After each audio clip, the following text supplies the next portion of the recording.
We've got breaking news for you, extremely exciting. The famous Captain Paul Watson is speaking to us live from France. Captain Watson, the world-famous anti-whaling activist, has been freed from prison after serving 5 long months behind bars. This is a huge victory for environmental activism, human rights, and animal rights. And now Captain Watson is speaking about what it was like to be held for 150 days due to what his foundation calls a politically motivated and vengeful case brought on by Japan, which is escalating its illegal whaling. He was freed after Denmark rejected a Japanese request to extradite him. Captain Watson, congratulations on your release. Absolutely extraordinary bravery on your part. So tell us what it was like. You were in a vessel heading to intercept a Japanese whaling ship. You stopped in Greenland to refuel. And then what happened? When we arrived in Greenland, 12 Danish police officers boarded, said they had an extradition request from Japan, and arrested me. They were actually pretty rough at the beginning because Japan had described me as an armed and dangerous eco-terrorist. But after that, they mellowed out. So I see every situation presents an opportunity, and this situation was an opportunity to continue to focus attention on Japan's illegal whaling operation, with the added bonus of focusing attention on the killing of pilot whales and dolphins in the Danish Faroe Islands. Wow, extraordinary. Were you scared? Were you shocked? No, I've been doing this for 50 years, so those kind of things are to be expected. I was also very confident that they wouldn't be able to extradite me, but just based on Denmark's commitment to human rights, the European Commission on Human Rights. Also, we had the evidence to show that the charges against me were bogus. They had nothing to support them.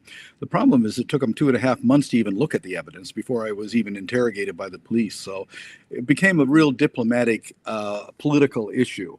And Japan was making threats against Denmark. They're going to cancel offshore oil, wind turbine projects unless I was turned over. But I don't think Denmark was really prepared for the kind of support. French President Macron, he contacted the Danish government to demand that I be released. The Prime Minister of France, Prime Minister Barnier, did the same thing. President Lula da Silva from Brazil did the same thing for President of French Polynesia, and people like Jane Goodall and Sylvia Earle and Richard, also people from all over the world got involved. And so I don't think Denmark was prepared for that kind of thing. So what happened was that the Greenland court actually decided their decision was to extradite me to Japan. And as soon as they made that decision, the Attorney General made the political decision to not extradite me to Japan. Now, you are going to be the keynote speaker at the Vegan Convergence of the Peoples, VCOP 20, which is an alternative to the UN COP conferences on Saturday, January 25th at 8 a.m. Pacific, 11 a.m.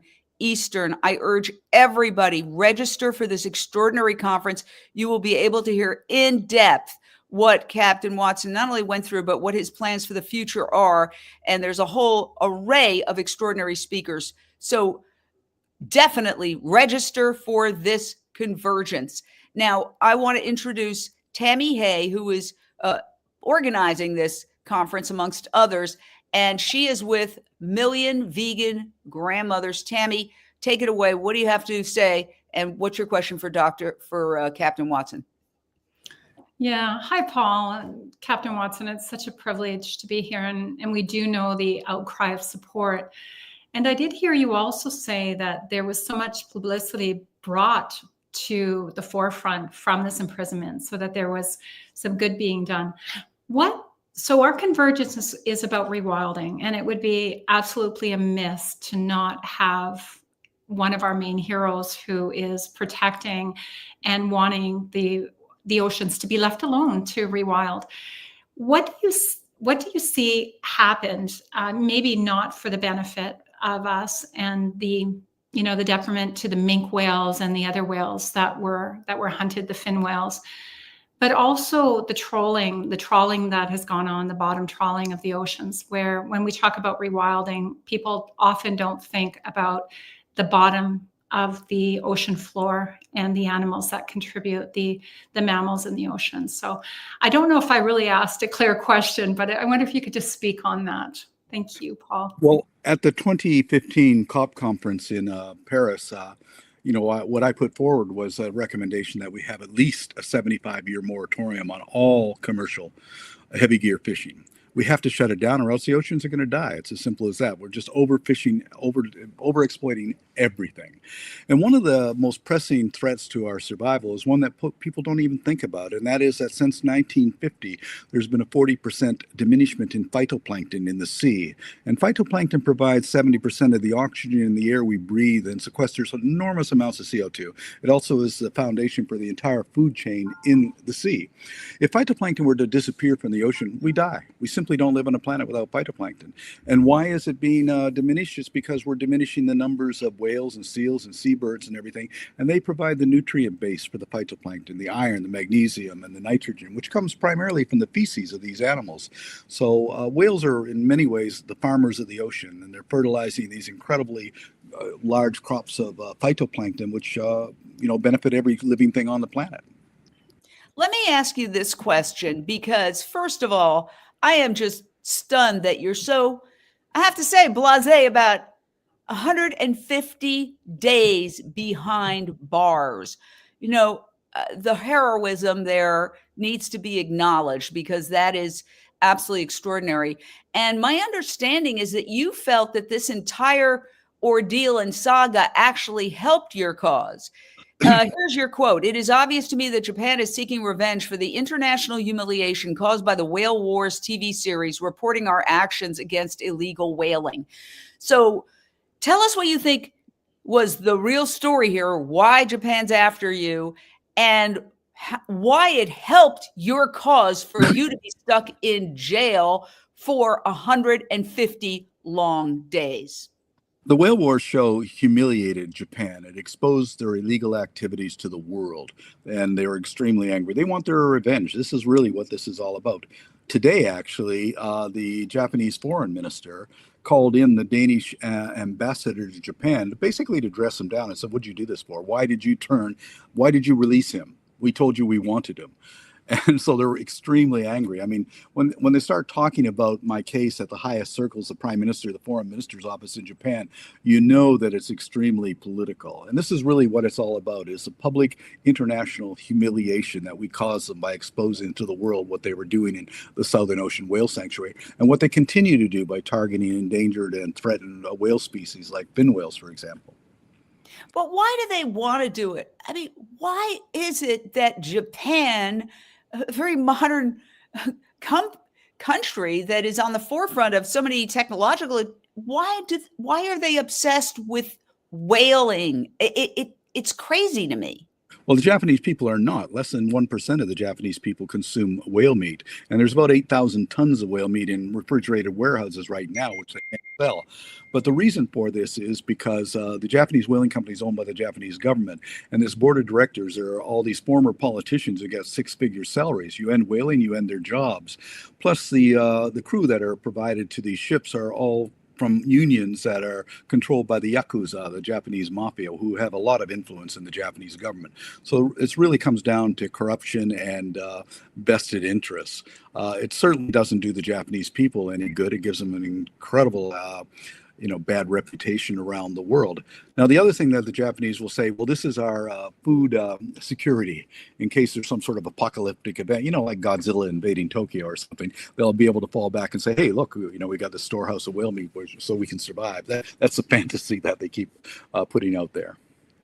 Wow. Tami, your next question for Captain Watson. One of the things that I've heard you speak of quite a bit, Paul, is that a lot of the oil that they're using, one of the main reasons they're killing these whales is oil to make missiles. And would you speak a little bit on that? Well, that's not true of the whales that they're killing right now. That was true of the sperm whales that were being killed by the Soviets primarily. And right now, there is no sperm whales that are being killed. But that's one of the things that motivated me back in 1975 when I said, here we are killing these incredibly beautiful, intelligent, self-aware, sentient being for the purpose of making weapons meant for the mass extermination of human beings, because that's what they were using it to build intercontinental ballistic missiles. So yeah, that's one of the things that began this. But fortunately, they're not killing the sperm whales anymore. But we always have to be on guard that they might return. Now, you're looking at some footage of people protesting. And in fact, I went to a protest. There you are being arrested. I went to a protest, Free Captain Paul Watson, and people were outside the Danish, some kind of government location here in Los Angeles. It was happening all over the world. You had famous people like Piers Brosnan who were saying, hey, let this man out. This is crazy. You had Jane Goodall. So how did that, along with your petition campaign that was absolutely huge, how did that help your cause? The fact that you had famous people, Piers Brosnan was just one of them. There he is. I'll remove the banner so you can see Free Paul Watson, Piers Brosnan, James Bond, stars from all over the world joined this campaign to get you out. How impactful was that, Captain Watson? I don't think that Denmark was expecting the kind of pressure that would be brought against them from celebrities, from the public, and from politicians, actually. I think the most powerful opposition came from the presidents of Brazil and France. And actually, Prime Minister Barnier of France delivered a letter just before I was released. He delivered a letter to Denmark saying you cannot extradite because there is a law in Europe that prevents the extradition of whistleblowers. And I was considered to be a whistleblower for exposing what Japan was doing. So I don't think Denmark really had any choice. They had to make the decision to not extradite me, or else they would. It's either sort of, do we satisfy the Japanese desire to get me, or do we keep the French and the Brazilians and the Germans and everybody happy and by letting me go? Let me ask you this other question. What does Denmark want to do with holding you? You understand Japan. Okay, Japan, the government's doing whaling. They're behind whaling. It doesn't make any sense. The people don't want it. The Japanese people overwhelmingly don't want it. But Denmark, what motivation would Denmark have? Somebody told me something about the Faroe Islands, that there's so Greenland is an autonomous territory of Denmark, and so the Faroe Islands are also controlled by Denmark. And apparently in the Faroe Islands, they do have some sort of commonality in terms of animal exploitation of the sea life. The most cruel and perverse killing of marine mammals anywhere is in the Faroe Islands, where every year they kill between 900 and 2,000 white-sided dolphins or pilot whales, driving them up on the beach and exterminating entire pods. There's no survivors. It's vicious, it's bloody, and it's not done for any economic reason. It's done for, well, this is what they do. It's a sport kill. They can't even eat these whales. They haul the bodies out and dump them at sea after they kill them. It's a bloodlust is really what it is. It's perverse, and it's also illegal. It's a violation of the Berne Convention of the European Union. Now, the Faroese will argue, well, we're exempt from that because we're a territory of Denmark. But they hold Danish passports. That means that they enjoy the rights of EU citizenship. So if you're going to enjoy the privileges, you must abide by the laws. So we're actually challenging Denmark legally on that. So what Denmark and Japan have in common is that I'm their common enemy. Oh, wow. That explains it. And if you're just joining us, we're talking live with Captain Paul Watson, hero to so many of us, star of Whale Wars TV show. And he is live on the Seine River, right across from the Louvre, speaking to us live from Paris, France, after having spent 150 days in jail because he's trying to stop Japan from engaging in illegal whaling. We're also with Tami Hay of 1 Million Vegan Grandmothers. Tami, what's your next question for Captain Watson?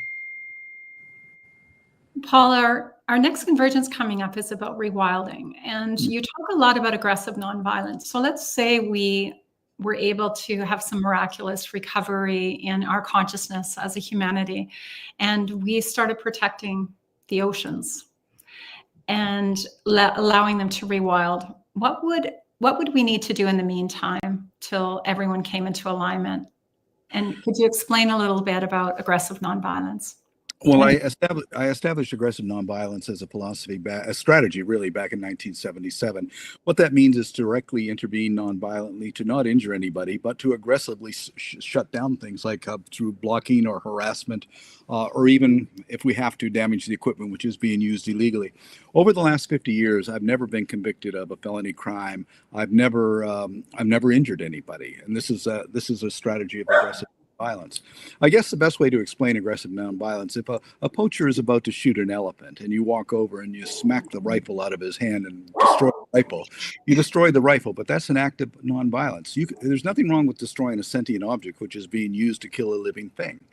And so we have to understand that life is more important than non-sentient objects.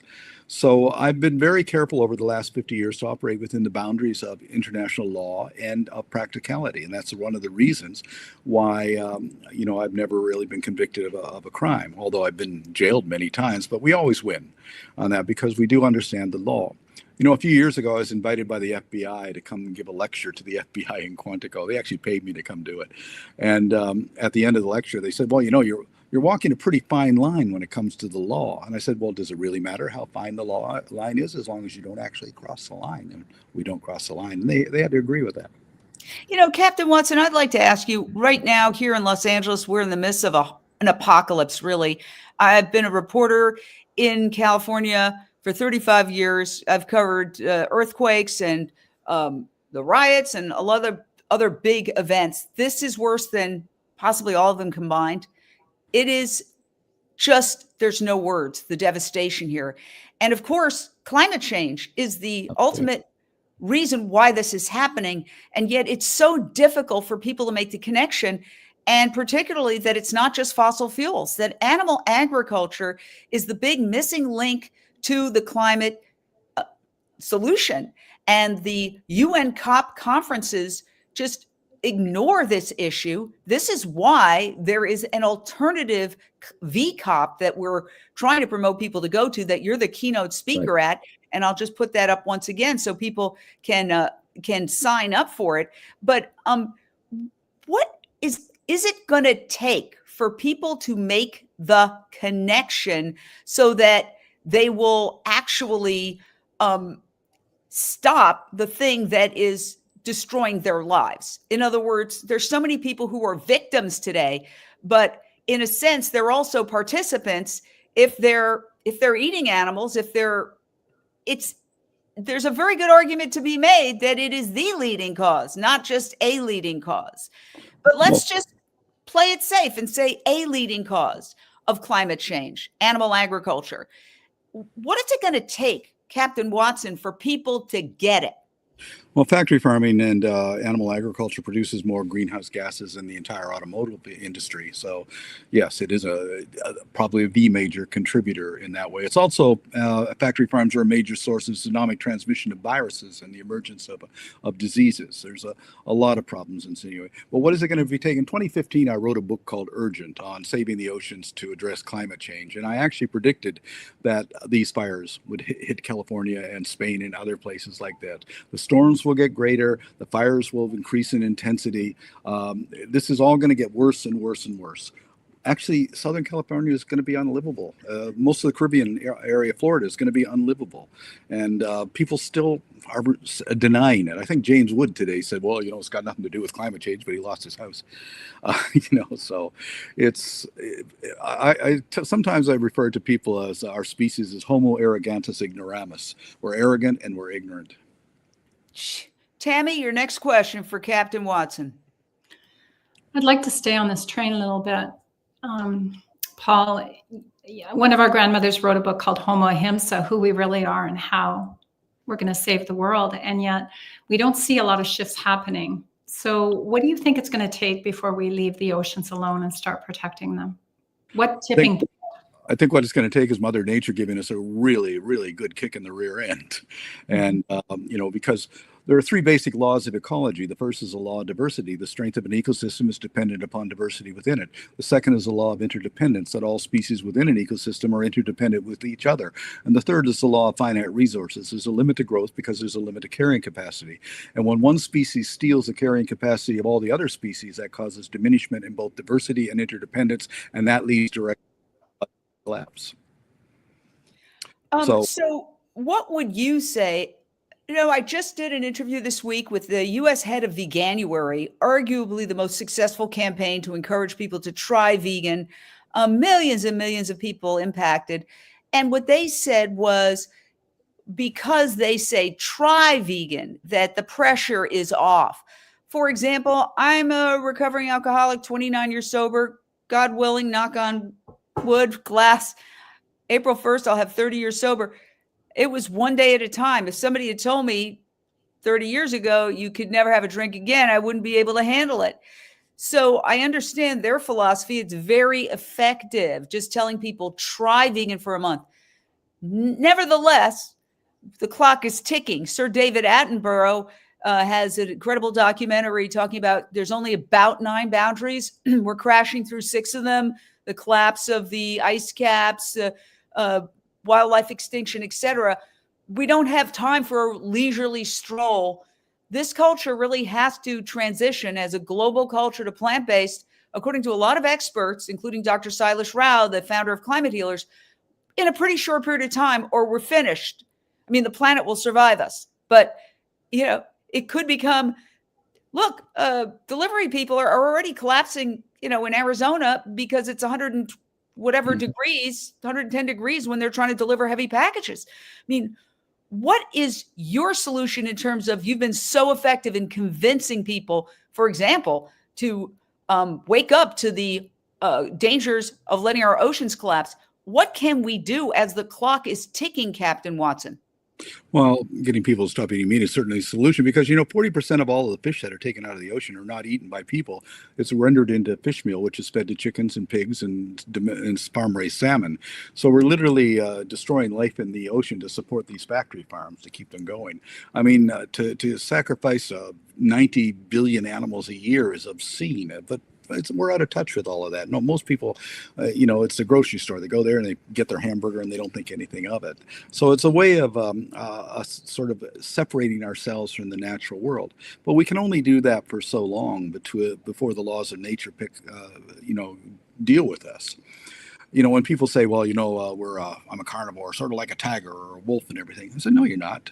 There's no human carnivores. You're necrovores. You're probably closer to a vulture or a jackal than anything. But basically what people do is they eat dead flesh. And some of that flesh has been dead for 6 months or a year, and also intensely covered with chemicals. I think if people really realize what it is they're eating, that they might change. But I think, unfortunately, people tend to compartmentalize that and just ignore the reality of existence and pretend that nothing's wrong and everything's going to be all right. Wow. Tami, your next question. As a grandmother, Paul, I think about rewilding our children. And I hear you talk about connecting with the beavers when you were young and being part of the Kindness Club. And later being coined, the Hitman for the Kindness Club, one of the books you wrote last year. And I grew up in the bush in Northern Ontario, and I know it's my connection with nature that made it just obvious to go vegan when I knew what was happening with the animals. How can we rewild our children?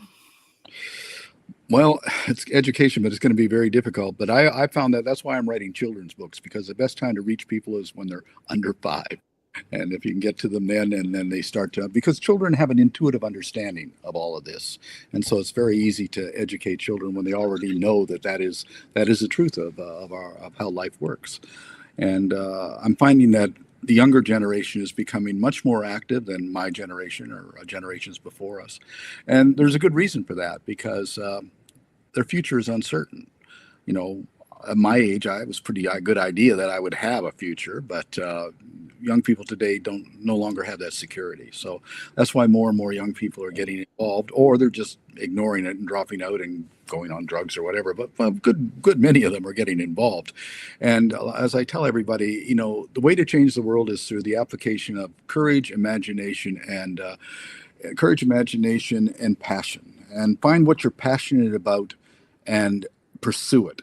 And how that works is, what if, say, you're passionate about a particular species or an ecosystem, then use your innate abilities and skills to address it. Now, that could be litigation or legislation or education, because the strength of an ecosystem is in diversity. Therefore, the strength of a movement must be in diversity. So we also have to appreciate that all of us have different ways of approaching this, but we're all working towards the same goal. So there's no need to really say, well, my way's better than your way, because they're all productive. Well, Captain Watson, first of all, thank you. You just basically got out of prison, spending 150 days behind bars, and you've chosen to speak to us. And also, you're going to be speaking at the convergence. We urge everybody, register for this extraordinary convergence. By the way, I'm also speaking. It's going to be absolutely amazing. They're life-changing. I've already done one documentary and doing a second documentary about these incredible convergences where incredible ideas are exchanged. So if you don't want to write this down, just go to climatehealers.org and you can hit VCOP and you can register for the conference. But register for this conference because it is a game changer, and Captain Watson is going to be diving deep and also answering your questions. But we're at this crucial juncture, and we stay away from politics as a 501c3 nonprofit organization here at Unchained TV. However, we've heard, as everybody has, that DOGE, the Department of Government Efficiency, with Elon Musk and Vivek Ramaswamy, have said they want to cut $2 trillion from the budget. Now, yesterday, they said, well, there were reports, news reports, maybe that's unrealistic, maybe we can't do it. Well, the truth is they can do it, because the Farm Bill, which will determine U.S. government subsidies to the agriculture industry for the next 5 years, has not been voted on yet. It hasn't been finalized.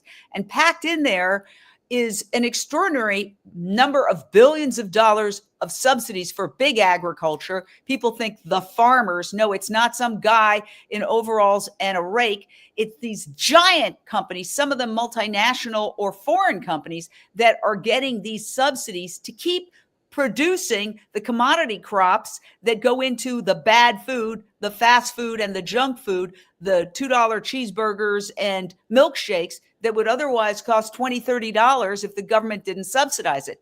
This is a unique opportunity for us to say, hey there, if you really want to cut the budget, don't renew the Farm Bill subsidies to animal agriculture. That would also have the side benefit of radically reducing healthcare costs, which is another huge chunk of the U.S. government's budget, because people are so sick. 43% of Americans are obese and 70+% are overweight. So how do we get the word out? You're a world famous person. Maybe if you issued a statement, we've actually written op-eds to try to get them into papers to say there is a way to cut the budget, cut the subsidies to animal agriculture.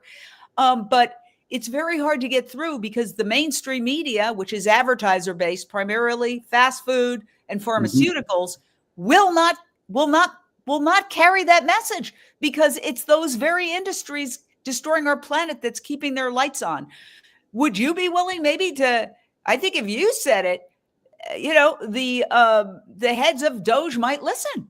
I do say it. In fact, I'm also saying it about the fishing industry, which exists because of $90 billion a year in subsidies. Because as fish populations become diminished, it's going to take more and more technology in order to extract those lesser numbers. And that's huge amounts of money. With no fishing companies can afford this. So they only exist because of the subsidies. You don't build $120 million ships unless you've got government support. So that's another thing that cut off is these huge subsidies for mechanized fishing operations. And yeah, but I do write about this all the time. But I mean, I think that there's an opportunity to actually get to these. What we're seeing now is a unique moment in history where decisions are being handled by a very tiny fraction of the population, like 3 people. If we get to those people and say you want to cut the budget, here's a way to cut the budget. You're talking about make America healthy again. Okay. I've been saying that for decades, that phrase. And now all of a sudden it's RFK Jr. saying it. I mean, maybe there's a way to get to these people and say, look, Well, you know what? If you want to make America healthy again, if you want to cut the budget, there's a very clear way, because the Farm Bill has not been passed. That's where all these subsidies to animal agriculture that are killing our planet. The US government purports to want to solve climate change. They spend billions of dollars on fossil fuel projects while simultaneously fueling animal agriculture, which is at the very least one of the top contributors to climate change. I mean, how do we get these people to make the connection? It's right there in front of them. well, I do know RFK Jr. I've known him for some time, so I certainly be talking to him about this. I don't know what kind of influence he would have, but certainly that's one of the things it can do. But yeah, it's Please do, sir. Because it's not just a question, as you say, of just subsidies. It's also a question of the health of everybody is being affected by this. And so that's something that he's very concerned with, is about the general health of the population. And that's the best way to address it. Thank you. We don't talk politics, but let's face it. We're at a juncture in our world where we are hitting the you-know-what. The you-know-what is hitting the fan.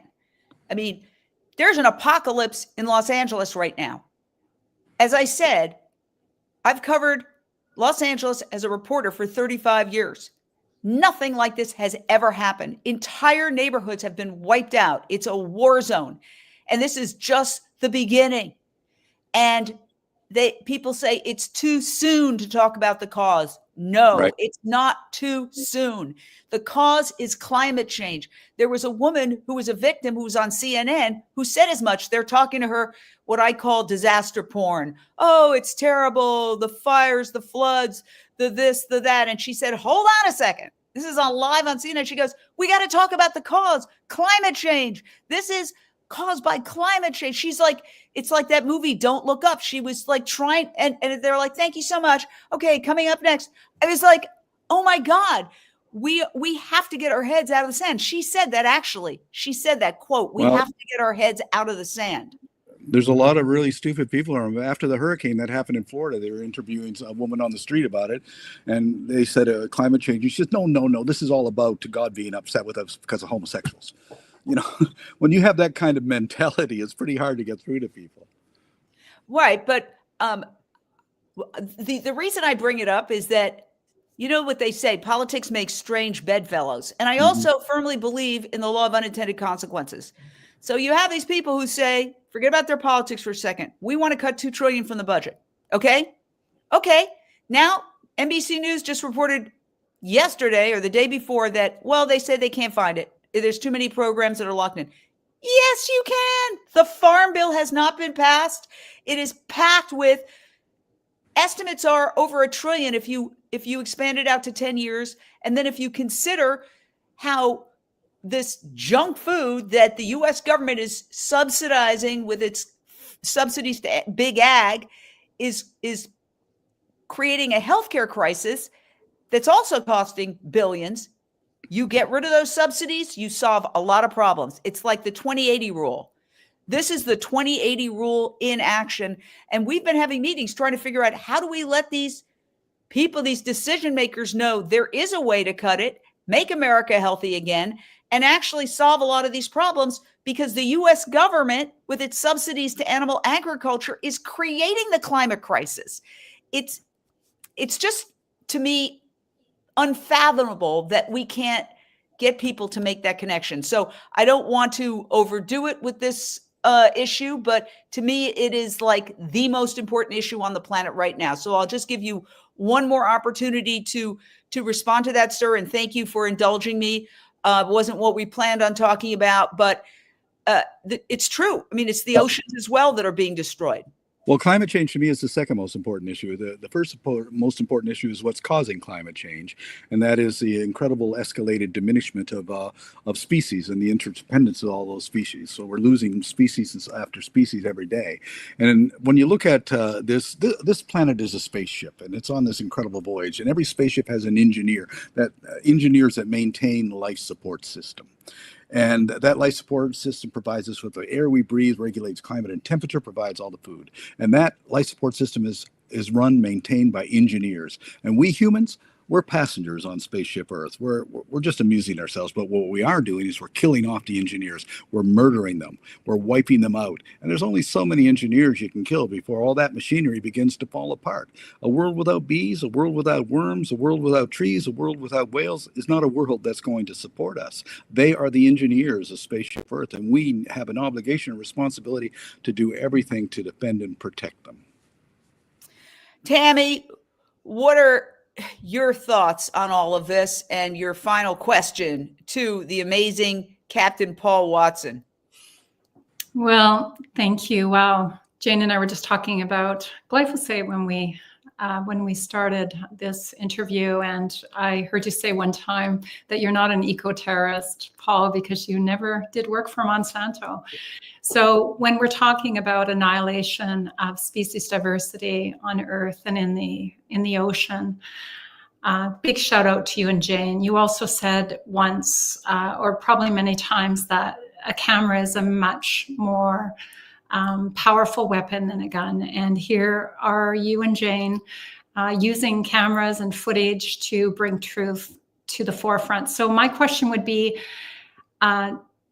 Paul, how can we support the foundation, all the listeners that are on here? And Jane, how can we support you better with the camera and the footage that you both bring forth, so we can get out of our destructive denial? You know, OSHA said that our biggest addiction is denial, and we really need to remove ourselves from our distractions and denial. Well, we're easy to get in touch with. We have a website for the Captain Paul Watson Foundation.org, and of course we're all on the socials and everything. So if people want to find us and get involved with us, not just as supporters but also as volunteers to participate on the ships, and please do. Wow. Are you looking for volunteers for the ships right now, Paul? Yes, we're always looking for volunteers. Great. Well, thank you for asking that question. This is not something that I thought of to promote Unchained TV, but we are a 501c3 nonprofit streaming television network to promote the plant-based lifestyle and animal rights. We're the world's only free nonprofit streaming network. You can see it behind me on my TV. This is being broadcast on television through Unchained TV.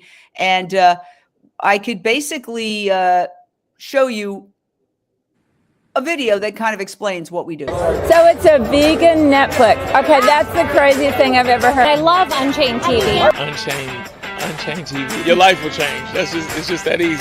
Unchained TV has all sorts of content for everybody. Unchained TV changed my life. Unchained TV is crushing it. I love Unchained TV. Unchained TV is my go-to. Unchained TV. Who knew? Unchained, baby, yay!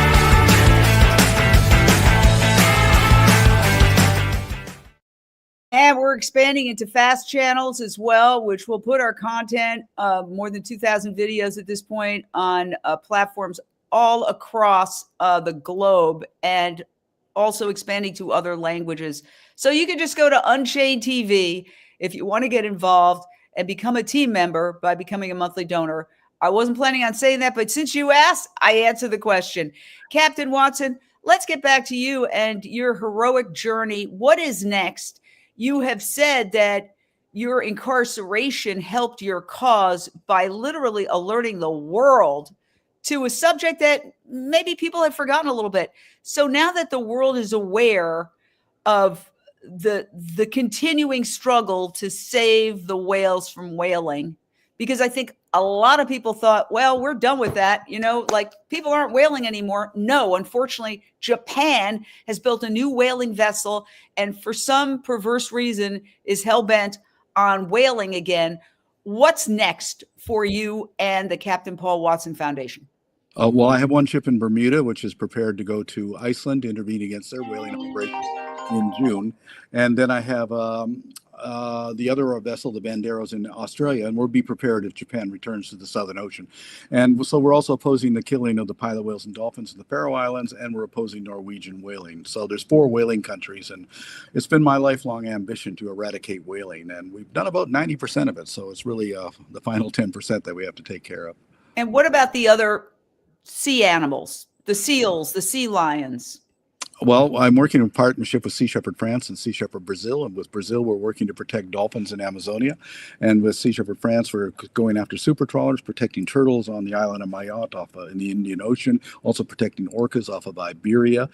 So there's a lot of projects, but for myself, I'm going to concentrate on ending whaling. And so, there's a lot of diversity in the movement. There's a lot of things for a lot of people to do. And I encourage people to find something that they're passionate about and just apply themselves to doing everything to change it.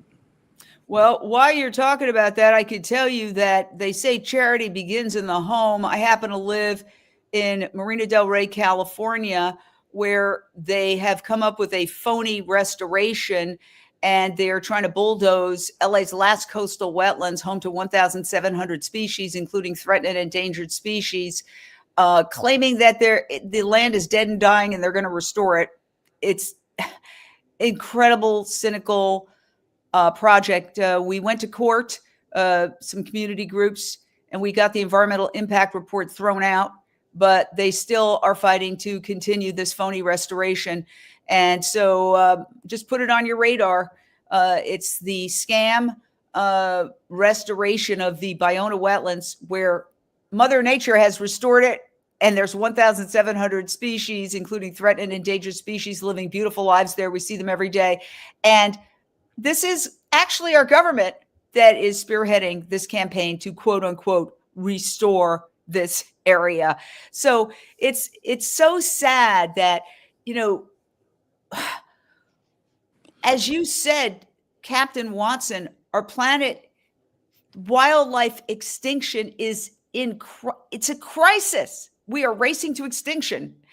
And yet, even those agencies that are charged with preserving the animals seem to be hell-bent on destroying them. Your final thoughts? Well, there's corruption everywhere, unfortunately, and people are influenced by money and power.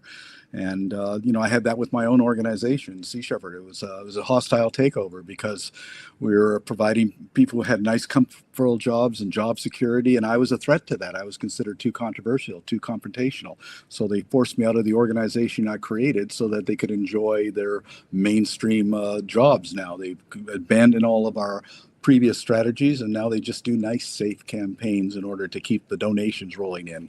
So it happens, and we just have to keep fires burning. I hate to say that, but the fire is burning within our hearts to continue to stand up for what we're passionate about. Well, I just want to say thank you from the bottom of my heart for taking this time. Thank you, Tami Hay from Vegan Grandmothers, Million Vegan Grandmothers, for arranging this, and for the Captain Paul Watson Foundation for arranging this, and Climate Healers. And I want to give one last pitch to absolutely please go to this conference virtually. It's so easy. Just go to Climate Healers, and in the corner it says VCOP. You can sign up that way. And otherwise you can, let's just show you one more time. You can go here, bit.ly VCOP, right there. You can just take a photo of that on your phone, and you can then sign up that way. It's Saturday, January 25th. And Captain Watson is the keynote speaker and can actually answer your questions at that time. So thank you once again for your extraordinary work. And I just say, I'm so glad that the two of you are on this planet. Let's do this. All right. Thank you. Thank you. Thank you. Thank you, Jen. Thank you, Paul.